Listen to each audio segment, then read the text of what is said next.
السلام عليكم ورحمة الله وبركاته. ازيكم يا احلى متابعين في الدنيا؟ يا رب دايما كلكم تكونوا بخير.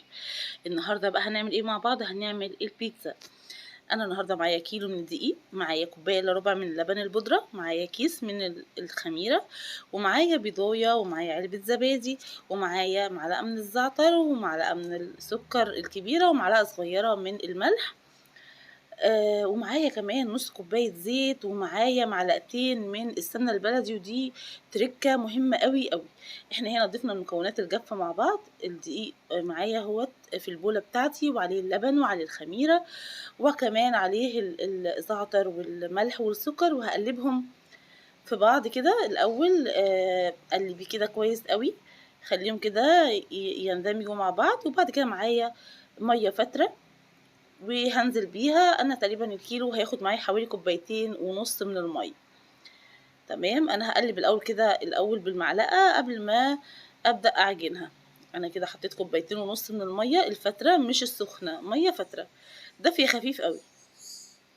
تمام، وبعد كده هبدأ انزل بقى بالزبادي، وانزل بيه كمان نص كوباية الزيت، وكمان ومعلقتين من السمنة البلدي. أنا هنا يعني السمنة كان سمنة متسيحة مش زبدة، سواء زبدة بلدي أو سواء سمنة بلدي متسيحة، الاتنين بيدوا نفس النتيجة، إنها بتكون تركة مهمة جدا جدا، بتساعد على طراوة العجينة جدا.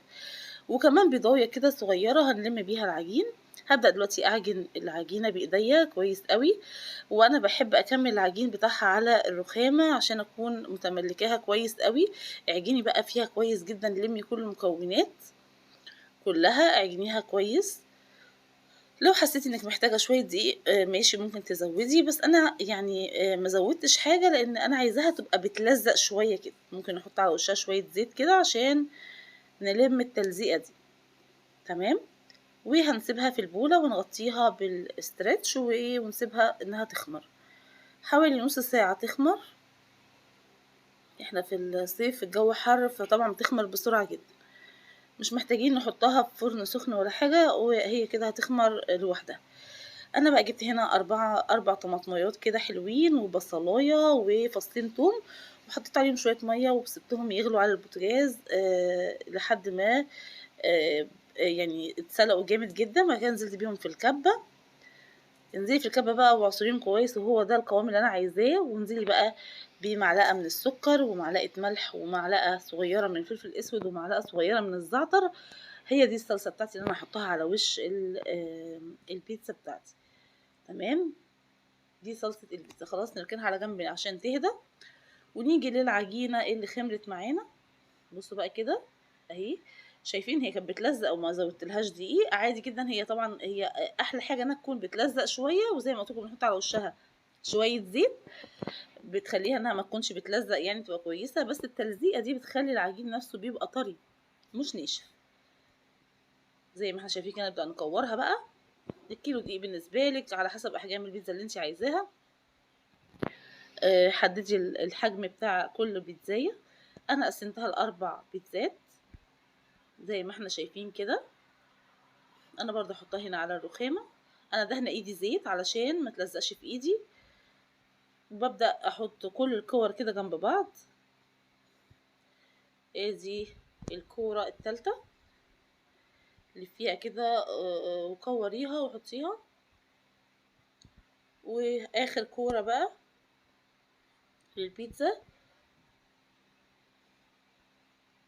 اهي، وهي كانت اكبر واحده فيهم. يعني انا عندي كده 3 بيتزات تقريبا قد بعض، والرابعه كانت كبيره شويه، احطها في صينيه كبيره. تمام، خلاص كده تمام. وجهزنا الصلصة، وادي البيتزا. تمام، اهي العجينة بتاعتنا. هنبدأ ندهن الصواني بتاعتنا ونفرد فيها البيتزا. ادهنيها بالزيت وفردي فيها العجينة بتاعتك. طبعا انا كنت قطعت بقى فلفل الوان ومجهزة فراخ شوحتها بالبصل، ويعني الحشوة بتاعتنا مجهزة الجبنة الموتزاريلا، ومجهزة الزيتون اللي هنستخدمه. تمام، دهنا كده الصينيه كويس من الجوانب. وهبدا انزل بالاول بيتزا، اول عجينه. افردي بقى براحتك كده. بصي بتلاقي اصلا سهله الفرد معاكي، طريه جدا كده. وكمان كل ما تفردي وسيبيها شويه تلاقيها بتريح اكتر وبتفرد معاكي اكتر. شايفين بقى الزعتر؟ الزعتر ده مهم جدا، يعني بيتزا من غير زعتر ما تنفعش. افرزي بقى، اهم حاجه ان احنا مش عايزه الاطراف تبقى رقيقه، يعني حاولي تخلي الاطراف ما تبقاش رقيقه قوي، يعني احنا نخلي سمك البيتزا كده حوالي 2 سنتي، بس الاطراف تبقى هي الاعلى كمان، ما تبقاش في مستوى البيتزا نفسها عشان ما تبقاش رقيقه قوي. دي بقى اكبر بيتزايه فيهم،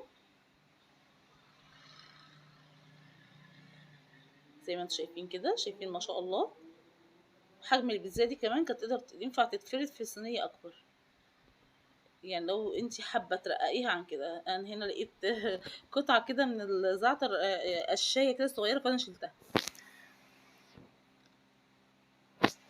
تمام كده، بنفرد بس ما نتكش قوي على الاطراف، الاطراف نخلي بالنا. ماشي، شايفين كده كل ما بحطها بتريح ازاي، وكل ما بتقعد بتخمر اكتر.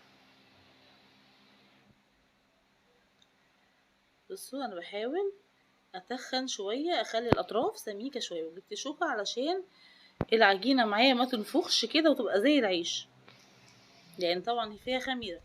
هبدأ بقى بالصلصة بتاعتي الأول. هنا معايا الفلفل الألوان، معايا الصلصة بتاعت البيتزا اللي عملناها سوا، معايا الفراخين متقطعة ومتشوحة، ومعايا زيتون، ومعايا الجبنة الموتزاريلا.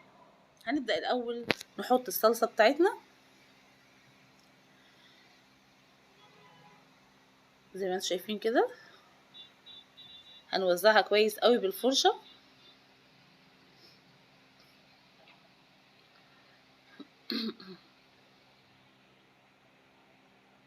وزعي كويس قوي كده الصلصة بتاعتك، لأن بيكون طعمها بجد خطير، طعمها حلو قوي. الطريقة دي طريقة سهلة وجميلة. ونبدأ بقى نحط الجبنة الموتزاريلا. ابدأي بعد الصلصة على طول بالجبنة. ليه؟ لأن لما ببدأ بالجبنة تحت وفي الآخر بحط آخر طبقة هي الجبنة، فده بيساعد على إنها تمسك كل المكونات في بعض، ومفيش حاجة تفك منك أبدا. وهتشوفي دلوقتي لما تطلع معانا. أدي وزعت هنا الجبنة، بعدها حطيت الفلفل والزيتون والفراخ، وهبدأ أدخلها الفرن تتشمع كده. وقبل ما تطلع ب10 دقايق احط عليها الجبنه الموتزاريلا من على الوش، بس ما ينفعش احطها في الاول يعني على الوش علشان ما تنشفش. تمام، ادي البيتزايه التانية. طبعا احنا مولعين الفرن على اعلى درجه حراره، فرن البوتاجاز، ومن فوق ومن تحت. تمام، هتحطي صينيه تحت وصينيه فوق وهتبدلي، علشان كمان البيتزا يعني هتاخد الوش بتاعها تتحمر من فوق، تحمر، وكمان تستوي من تحت وتكون محمره برضو نفس القصه. فنحطها شويه فوق وشويه تحت، هنبدل الصواني. ادي البيتزايه التانية، وهعملهم كلهم بقى بالتوالي كده، كل البيتزات بتاعتي ال4 بيتزات، واحط بقى 2 في 2 كده في الفرن. مش هتاخد معاكي في التسويه، يعني مش تاخد وقت. وادي الزيتون. تمام،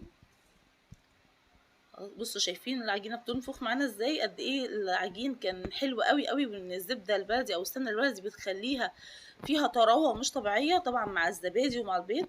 ادي اول بيتزايه هي يا دوبك خدت، يعني قبل ما هنطلعها ب10 دقايق هي استوت وتمام. هنبدا نحط عليها الجبنه من على الوش.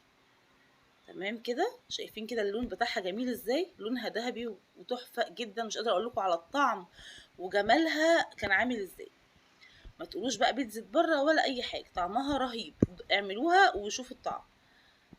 انا طبعا الجبنه عندي كانت سايحه، للاسف كانت سايحه، وما كنتش عارفه اتحكم فيها كويس، وكمان ما كانش عندي جلافز، فاضطريت استخدم كيس السندوتشات، علشان ما كنتش هقدر اتحكم فيها بايديا، طبعا كنت لازم اكون لابسه جلافز. تمام، شايفين بقى في حاجه ما اتصورتش، ان انا بعد ما حطينا الجبنه بنحط رشه زيت خفيفه على الوش، ده بيعمل تلميعه مع الجبنه. بصوا ازاي، بصوا انا بتك ازاي كده بالمعلقه ازاي، بصوا طريه ازاي، شايفين؟ بصوا الجبنه كلها تجانست بقى. بصوا وادي التانية، شايفين الجمال، شايفين اللمعه، شايفين الجبنه ازاي متجانسه، وكمان هقطعها لكم في الاخر هتشوفوا كده عامله ازاي. حتى الحروف اللي هي انا بحبها يعني تاخد لون شويه كده، برضو طريه، يعني الحروف نفسها طريه. طبعا لما بتطلع البيتزا غطيها على طول علشان تكون طريه وما تنشفش. انا حطيت الصينيه من تحت الصينيه، تمام، والصينيه اللي على الوش حطيت عليها اكياس كده، اكياس سندوتشات فردتها وحطيتها على الوش عشان تفضل طريه وتطرى اكتر كمان. تمام كده. ودي التانية تحتيها. هخلص الاتنين الباقيين. بصوا بقى الجمال بتاع البيتزا، شايفين الروعه والريحه والطعم، مش قادره اقول لكم كان خطير ازاي، بجد تحفه جدا وهتعجبكم كتير. واذا وصلتوا معايا لحد هنا في الفيديو اتمنى تعملوا لي سبسكرايب ولايك وشير، وان شاء الله دايما تتابعوني في وصفاتي وتكتبوا لي الوصفات بتاعتي عجبتكم ولا لا، واتمنى تجربوها وتقولوا لي رايكم. شايفين هنا بقى ادي الجبنه اهي، انا قطعت مثلثين كده، واحد من صينيه وواحد من صينيه تانية. بصوا شايفين الظهر بتاعها، شايفين طراوه العجين، بصوا الجبنه اللي بتمط التحفه، بصوا شايفين حلوه ازاي، بصوا الطراوه بتاعتها والله تحفه. جربوها بجد واعتمدوا الطريقه دي، اعتمدوها جدا بجد رائعه. ويا رب دايما اشوفكم على خير. باي باي.